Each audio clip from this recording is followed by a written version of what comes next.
Women GPs like Helen Charlie are at most risk of attack from drug addicts. A recent survey showed that 11% of general practitioners have been assaulted on call or in their surgery. In Ealing, Hammersmith and Hounslow, panic buttons are being introduced in an attempt to protect GPs from violent patients who can't be talked out of an attack.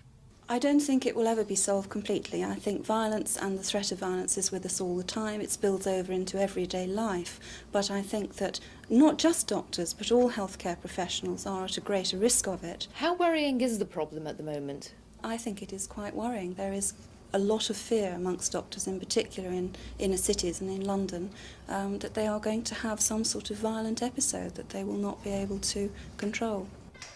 Dr. Charlie has suffered a total of 8 violent confrontations. Her group practice has cut down on the number of night calls to reduce the risk. But carrying only small quantities of opiates in her doctor's bag doesn't deter the addict from attacking.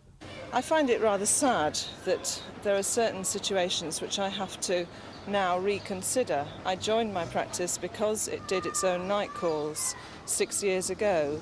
We're now having to use the deputising service far more because they travel in twos and not as singletons like I do. And this makes our care of terminal patients, for instance, who require night calls, very much more difficult. Now, doctors in some London areas are being given advice on how to deter violent attacks. But the problem isn't just when they're out on call. I see the problem as much wider than just visiting the occasional bad estate or bad area. And it's a problem that affects us in the surgery, in the waiting room, outside the surgery. One of the important things for all GPs is to realise that none of us is safe. All of us are vulnerable wherever we work by the nature of our job and the changes happening in society.